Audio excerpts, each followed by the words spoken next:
In this lecture, we are going to learn what an IActionResult interface is and what is its importance. Basically, IActionResult is the parent interface for all types of action results on ASP.NET Core application. So, in the previous lectures, we learned about content result, we learned about JSON result, we learned about file result. So, all these are action results and all these are classes, right? So basically when we wanted to return a content result, there we created an instance of content result using the new keyword and then we were returning it, or we use the content method in order to return a content result, and behind the scenes the content method returns an instance of content result, right? So content result, JSON result, file result, view result, all these are classes, and all these classes are the child classes of action result class. And action result class implements IActionResult interface. So you can say that for all action result types, whether it is content result, JSON result, file result, view result. So for all the action result types, the IActionResult is the parent interface. So this is very important to understand. For any action result in ASP.NET Core application, the IActionResult is the parent interface. And because of that, we can specify the return type of an action method as IActionResult. And from that action method, we can return any type of action result. Let's understand this with an example. So let's go to Visual Studio. Currently, I am in file controller class. So here you see we have three action methods. So file download 1, file download 2, and file download 3. And for the first action method, the return type is virtual file result. Now let me go to the definition of this virtual file result. So you will notice that this virtual file result is inheriting from the file result. Now if I go to the definition of this file result class, you will see that this file result is inheriting from action result. And if we go to the definition of this action result class, you will notice that this action result is implementing IActionResult interface. So we can say that this virtual file result, it is also a child of IActionResult. So here we can change the return type to IActionResult. And that's because we know that this file method is going to return an instance of virtual file result. And since the virtual file result is a child of IActionResult, we can specify the type of this action method as IActionResult.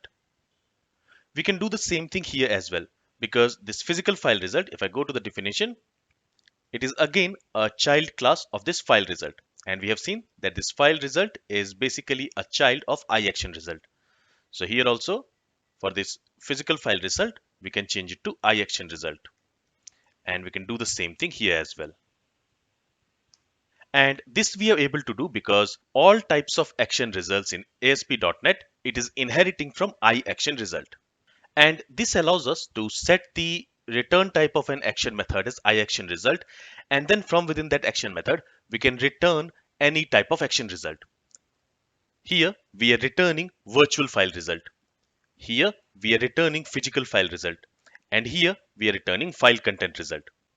Since the return type of all these three action methods is IActionResult, from within the action methods, we can return any type of action results. And that's what we are doing here. In the same way, let me close this tab. Let me also close this employee.cs file, and let's go to homecontroller.cs. So here, from within this action method, we are returning a data of type JSON result. Now again, if I go to the definition of this JSON result, it is inheriting from action result, and we have seen that this action result is basically implementing IActionResult interface. So here you can see it is implementing IActionResult interface. So here also we can change the return type to IActionResult. And then from within this action method, we can return a JSON result. So keep in mind that when you specify the return type of an action method as IActionResult, you can return any type of result from that action method. For example, you can return content result, JSON result, file result, view result, or any other type of result. And this is possible because IActionResult is the parent interface for all action result classes in ASP.NET. And by changing the return type of these action methods as IActionResult, the application should still be working. And let me show you that by calling this action method. So let's go ahead and let's run this application. Then here let's say /employee/John. And you see, we are getting the JSON result in the response. Okay, so you can set the return type of all the action methods in ASP.NET Core application as IActionResult. And then from that action method, you can return a result of any action result type. Now, you might ask, what is the benefit of doing that? Why should we make the return type of an action method as IActionResult instead of specifying the actual return type? For example, instead of specifying the JSON result if the action method is going to return a JSON data, or content result if the action method is going to return a content result, or maybe view result if the action method is going to return a view result. Why should we change the return type of an action method to IActionResult? Well, let's try to understand it with an example. So let me go to this file controller.cs class, and here let's say from within this action method, from within this file download to action method, before returning the physical file result, first we want to check whether that file actually exists or not. So let me go ahead and let me write an if statement, and here let's say if system.io.file.exists. So basically we want to check if a file exists or not. And here I'm going to pass this file path. So let me copy it and let's pass it here. Okay.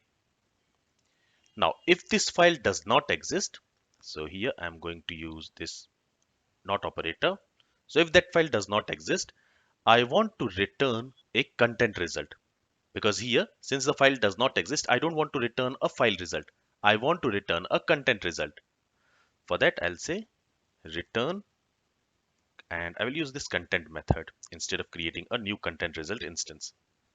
Okay, and here we will specify some content. So let's say file you specified is not found, and then let's say the content type is maybe text/plain. Okay, so if the file does not exist, in that case we want to return a content result. But if the file exists, in that case we want to return a file result. So if I don't use this IActionResult here, and if I use, let's say, physical file result, in that case, you see, here we are getting an error, because here we have set the return type as physical file result. But then inside this if statement, if the file is not found, in that case, we are trying to return a content result. So here we are getting an error. Now, if I change this to content result, in that case, here we will get an error. So if the file is found, we want to return a file result. But here we have set the return type as content result. So that's why here we are getting an error. But if I set it to IActionResult, as I have mentioned earlier, when we set the return type to IActionResult, from within that action method, we can return a result of any action result type. So here we can return a result of content result, as well as we can also return a result of physical file result type. And this is the advantage of using IActionResult. So if your action method is going to return a single action result type, for example, if it is only going to return content result, or if it is only going to return a JSON result, or if it is only going to return a view result, in that case, you can specify that specific action result as the return type for that action method. But if your action method is going to return, let's say, different types of action results based on a given condition, in that case, you can specify the return type of that action method as IActionResult.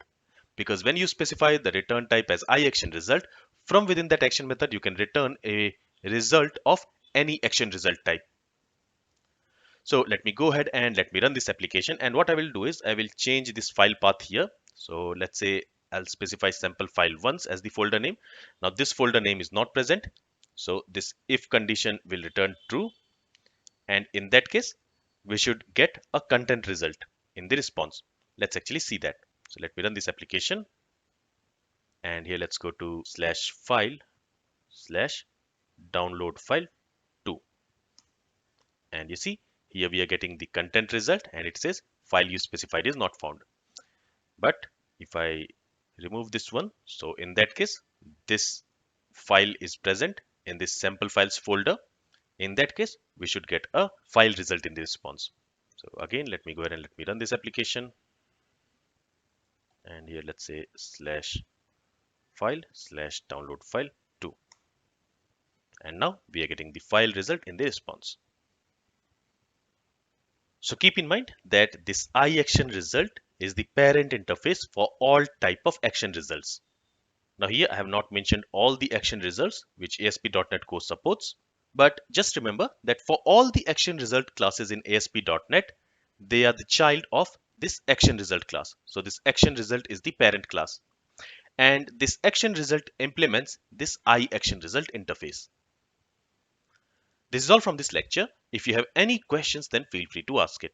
Thank you for listening and have a great day.